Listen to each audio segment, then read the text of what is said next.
Assalamu alaikum everyone. I hope you have understood the previous topic, which was about the subject and the predicate. Okay. Now today let us discuss the types of sentence. Now sentences are classified according to their tones and according to their structures. Today we are going to discuss the tones in which different sentences are said or written. Fine. Now, sometimes we listen people saying, "How are you?" And sometimes we listen people saying, "Oh, what a great shot you have played." And sometimes we listen people saying, "Open the door, please."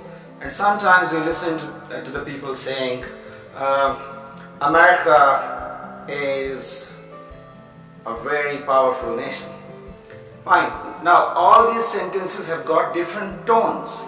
Okay, and these tones are very important to understand because in the coming classes, when you will be taught narration, means reporting from direct to indirect speech, all of those lessons will depend on your this understanding of sentences, means sentences according to their tones. Fine.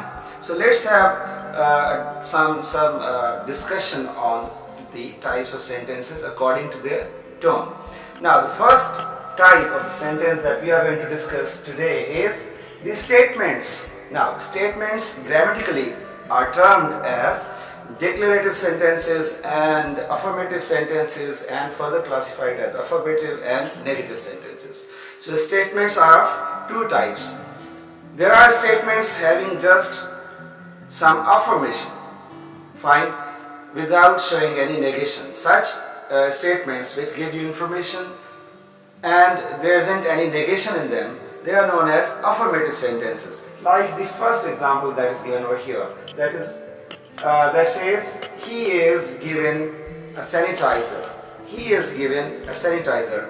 Although I am not given any sanitizer, but he is given a sanitizer. Now this sentence is having or containing information only, no negation, simple information is there. So such statements which contain information are known as affirmative sentences as well.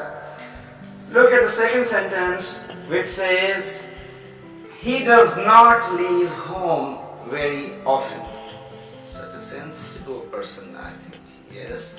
He does not leave home very often. Now this sentence is also containing some information, but this information has got some negation as well. This not is showing that it's a negative sentence. Fine. So both negative sentences and affirmative sentences, both are the statements. So they can be termed as declarative sentences. Fine. So the sentences without any negation are known as affirmative sentences, and the sentences containing some negations are known as negative sentences. Okay, the next tone is the interrogative tone. Okay, sentences which contain some questions are known as interrogative sentences. Fine. So the sentences like the sentence written over here is one of the examples of that. Now look at this sentence. "Do you need a mask?" Do you need a mask? If you need a mask, take it from somewhere else because I don't have. Okay?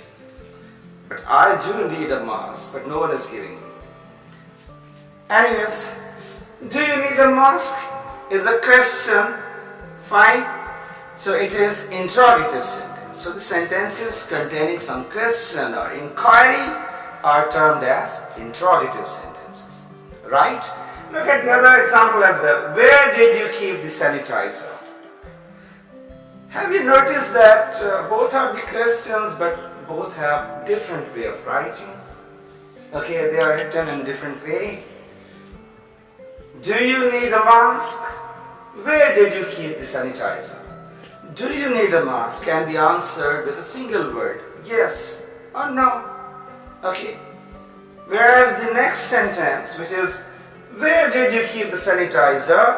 can you answer this sentence saying yes. If someone asks you, where have you kept your sanitizer? Will you answer yes? What will that person understand? Okay. It means that this question needs some detailed answer. Fine? Such questions are known as open-ended questions. Okay? And the questions that need short answers like yes or no, they are known as closed-ended questions. Understood? Questions are having the tone which is required in the interrogative sentences. Fine. And then imperative sentences. Now coming to the imperative sentences, have you listened to someone asking you to stand up, especially in your classes?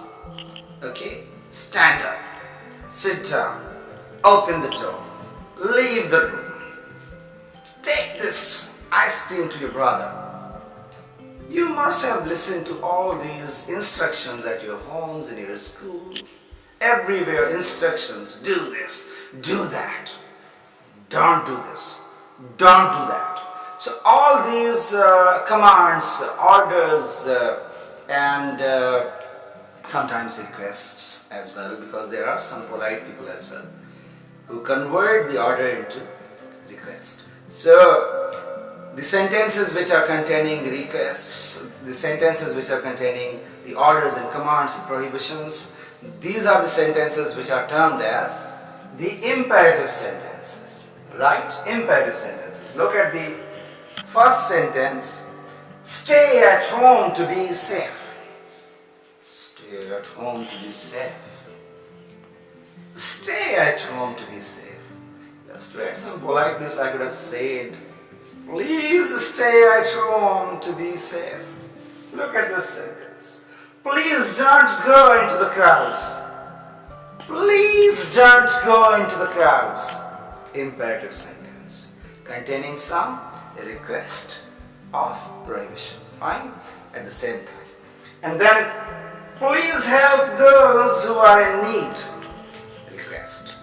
A polite request. So such sentences which contain some commands, orders, prohibitions, requests, they are termed as imperative sentences. Right? And you must have listened to such sentences. Wow, what a nice car you have purchased. Wow, your brother has performed convincingly well. Okay? Oh, such a bad performance she has shown.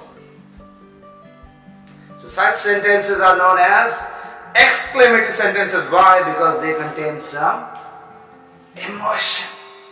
Fine. The sentences with emotions, the sentences with some strong feelings are termed as exclamatory sentences. Fine? Look at these examples as well. Wow! Wow! Expressions should be there. Wow! He has treated too many patients. Wow! Look at the other sentence, other example. Alas! Our classes are postponed. Alas! Our classes are postponed. I hope that you are having the same feelings for your classes. Okay. Classes are postponed. Alas. And look at the next sentence. What a great recovery you have made. What a great recovery you have made. Fine. Now what is the difference between these three sentences? Two are similar. The one is different. You can see in the first two sentences, interjections are used to make the sentences exclamatory sentences. But in the next sentence, the last one, what a great recovery you have made, no exclamation or no interjection, has been used to write the sentence. It means that exclamatory sentences can have interjections or they can be without any interjection. So this is all about the first four types. Still we have to add another type, okay? But we have to write on the board, so wait.